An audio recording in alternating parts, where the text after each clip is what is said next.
T20 world cup 2026 super 8లో ఈరోజు శనివారం జరగబోయే మ్యాచ్తో పాకిస్తాన్ బలుపుకి ఓవర్ యాక్షన్కి ఎండ్ కార్డ్ పడడం పక్కా అన్నట్టే ఉంది. న్యూజిలాండ్తో దరిద్రం కొద్దీ చెత్తగాడి చేజేతులా ఓడిపోతే తప్ప ఈ మ్యాచ్లో పాకిస్తాన్ గెలిచే ఛాన్సులు ఏమాత్రం కనిపించడం లేదు. అయితే రీసెంట్గా ఇండియాతో జరిగిన సిరీస్లో మాత్రం న్యూజిలాండ్ పెర్ఫార్మెన్స్లో పెద్ద లూప్ హోల్ బయటపడింది. దాన్ని పాకిస్తాన్ కనిపెడితే మాత్రం కష్టమే. మరి కివీస్ టీంలో ఉన్న ఆ లూప్ హోల్ ఏంటి? పాకిస్తాన్కి అది కనిపెట్టే బుర్రుందా అసలు? అలాగే పాకిస్తాన్లో ఉన్న అతిపెద్ద వీక్నెస్ ఏంటి? పదండి ఒక్కసారి చూద్దాం. న్యూజిలాండ్ బలాలు బలహీనతలు. టీ20 వరల్డ్ కప్ 2026లో సూపర్ 8 ఫైట్స్ మొదలైపోయాయి. ఫస్ట్ మ్యాచ్తో పాకిస్తానే శంకుస్థాపన చేయబోతుంది సూపర్ 8 ఫైట్స్కి. కివీస్ పాకిస్తాన్ మధ్య జరగబోతున్న ఈ మ్యాచ్లో రెండు teams previous performances and present ఫామ్ని బట్టి చూస్తే ఈ మ్యాచ్ పక్కాగా కివీస్ బ్యాటింగ్కి పాకిస్తాన్ బౌలింగ్కి మధ్య మహా ఫైట్లా జరగచ్చు. ఎందుకంటే ఈ టోర్నీలో one of the best batting lineup ఉన్న టీం బ్లాక్ క్యాప్స్. ఓపెనింగ్లో Tim Seifert, Finn Allen super ఫామ్లో ఉన్నారు. ఆ తర్వాత Rachin Ravindra, Glenn Phillips, Daryl Mitchell Santner ఈ ఐదుగురు బ్యాటింగ్లో టాప్ క్లాస్ ఫామ్లో ఉన్నారు. బౌలింగ్లో Matt Henry, Jacob Duffy pace department lead చేస్తున్నారు. ఇంతవరకు అంతా బాగానే ఉంది. బట్ కివీస్ టీంలో ఉన్న పెద్ద మైనస్ వాళ్ళ స్పిన్ డిపార్ట్మెంట్.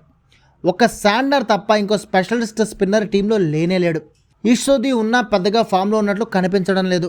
పాకిస్తాన్తో మ్యాచ్లో కివీస్ టీంకి ఇదే పెద్ద మైనస్ కాబోతోంది. దీనికి తోడు రీసెంట్గా మన టీమిండియాతో జరిగిన సిరీస్లో కూడా మన స్పిన్నర్లని ఆడడంలో కివీస్ బ్యాటర్లు కంప్లీట్గా తడబడ్డారు. అంటే టీంలో స్పెషలిస్ట్ స్పిన్నర్లు లేకపోవడంతో పాటు బ్యాటర్లు కూడా స్పిన్ ఆడలేకపోవడమే కివీస్ టీంలో ఉన్న పెద్ద లూప్హోల్. ఇది అర్థం చేసుకుంటే మాత్రం పాకిస్తాన్ న్యూజిలాండ్ని ఓడించడానికి పక్కా ప్లానింగ్తో బరిలోకి దిగచ్చు. దానికోసం పాకిస్తాన్ దగ్గర ఒక పెద్ద ఆయుధం కూడా ఉంది. పాకిస్తాన్ దగ్గర ఉన్న ఒకే ఒక ఆయుధం.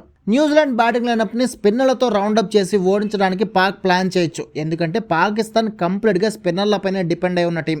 మిస్టరీ స్పిన్నర్ ఉస్మాన్ తారిక్తో పాటు స్పెషలిస్ట్ స్పిన్నర్లు అబ్రార్ అహ్మద్, షాదాబ్ ఖాన్, సైమ్ అయూబ్లతో పాటు మహమ్మద్ నవాజ్, సల్మాన్ అలీ అఘా కూడా స్పిన్ బౌలర్లే. అంటే 6 స్పిన్నర్లు ఉన్నారన్నమాట పాక్ దగ్గర. పేస్లో షహీన్ అఫ్రిది, ఫహీం పెద్దగా యూజ్ కాకపోయినా స్పిన్తోనే పాక్ నెట్టుకొస్తుంది. దానికి తోడు మ్యాచ్ జరిగే ప్రేమదాస స్టేడియం కంప్లీట్గా స్పిన్ ఫ్రెండ్లీ పిచ్. అందుకే పాక్ పక్కా ప్లానింగ్తో కనుక బరిలోకి దిగి స్పిన్తో ఉచ్చు బిగిస్తే కివీస్ భారీ స్కోర్ చేయకుండా అడ్డుకోవచ్చు. అంటే పాక్ బౌలింగ్తో కివీస్ టీంని అడ్డుకుంటుంది భారీ స్కోర్ చేయకుండా. బట్ పాక్ బౌలింగ్ ఇంత బాగానే ఉన్నా బ్యాటింగ్ మాత్రం అంతా తలకిందుల బ్యాటర్లతో నిండిపోయింది. పాక్ వీక్నెసెస్.